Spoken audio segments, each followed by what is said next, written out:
Well, I think I found the definition of irony. Passing a funeral home and a pub when starting a motovlog. Great. Hey, what's going on guys? Garden Shed here and welcome.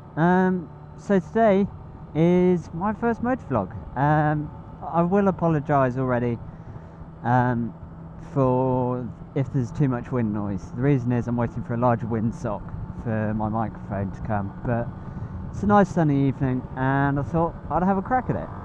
So today I thought that I would go through sort of me, my bike, and sort of my riding history and so on for you guys, just sort of bring you up to date before we sort of do normal motovlogs and things like that. So I'm 23 years old and I live in Leicestershire, in the middle of England, and I've sort of lived here all my life.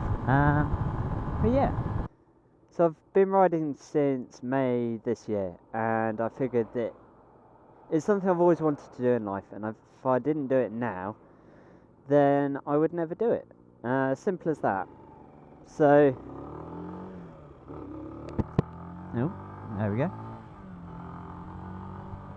But I don't regret it for 1 second at all. The reason I'm 23 and riding a 125 is the fact that I'd never ridden a motorbike before I did my CBT, and while I could ride sort of a 300 or a limited 600, I figured I'd go safe with the motorbike and just get a little putt-putt to actually get used to riding a bike, really. Because otherwise I'd probably end up doing like 60 miles an hour into a hedge.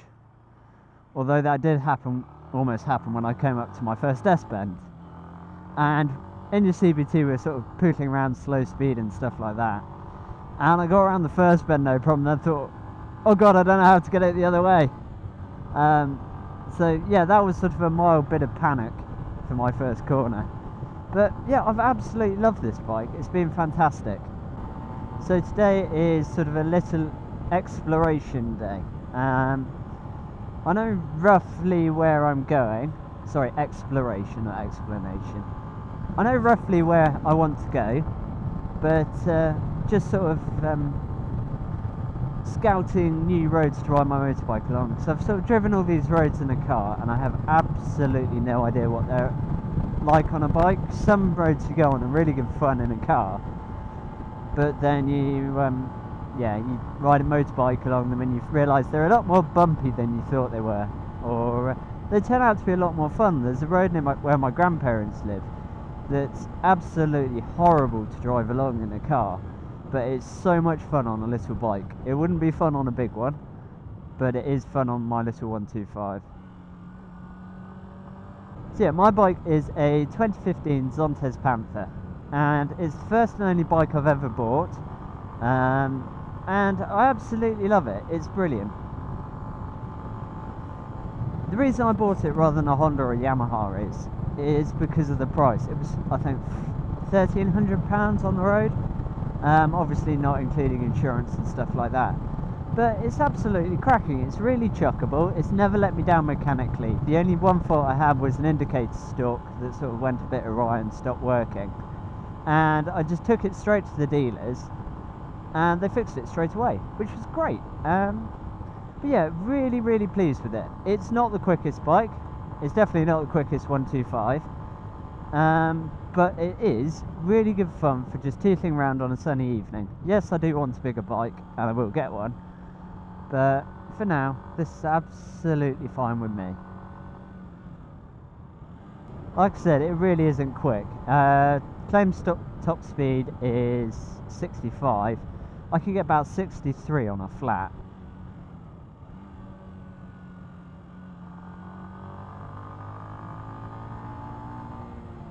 Oh, a bit wide, mate. A bit wide. Yeah, I can get about 63 absolutely flat out, and I'm not a big chap. I'm 5'7" and 7.5 stone. So, you know, someone a bit bigger than me isn't really going to be able to go very quickly on it. But like I said, it's good fun for just tootling along a country road this time of year.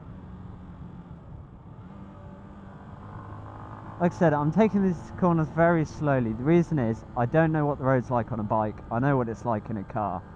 But yeah, it's good fun.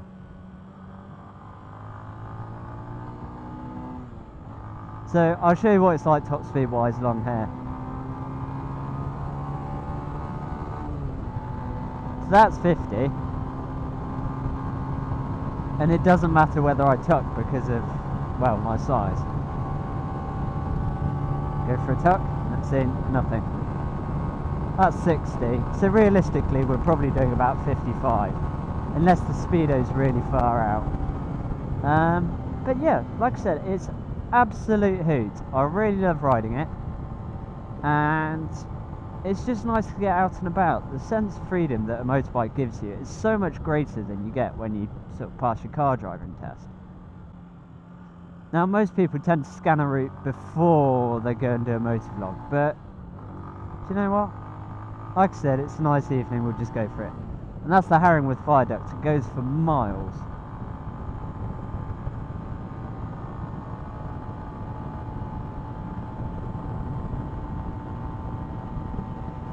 So yeah, this bike's absolutely cracking. Like I said, mechanically it's never let me down.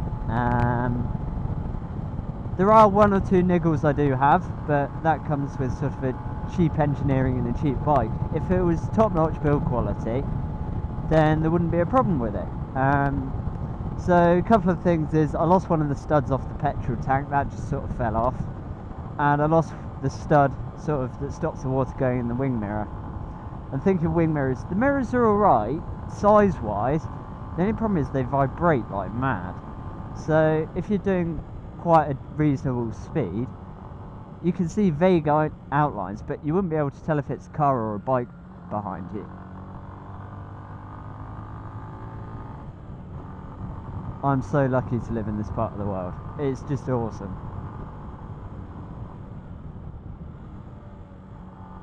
Gonna need to go down in third for this hill, I think.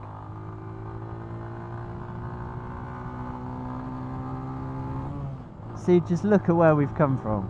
It's absolutely awesome. Come on! Yeah, she's not very good up hills. But I'm currently planning on doing my, well, I was planning on doing my A2 test. In fact, I actually ended up failing my Module 1. But that's alright. You know, it was the first time I've ridden a big bike. I'd had a couple of lessons on it and was doing fine in the lessons, but he said the problem is it was nerves that got me. So I ended up putting my foot down in the figure of 8 because I thought otherwise I'd drop the bike. So of course that's a major. Other than that, I didn't have any minors, which was really, really annoying because I was sort of hoping to be on a bigger bike by now, and just sort of enjoy the last sort of few days of autumn before winter sets in and the roads get horrible.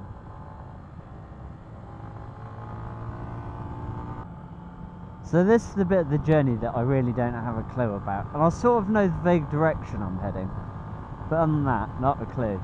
So yeah, as I was saying, sort of failed my A2, and I'm pondering now whether to give it a second attempt at doing the Mod 1, or whether I leave it till May when I'm 24.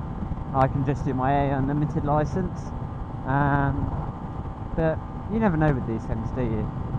I'm going to have to leave it here, guys. The reason for that is my camera. I've had so many attempts at trying to do this motovlog for you guys. My camera is literally about to die, which isn't great. So thank you ever so much for watching, guys, and take care.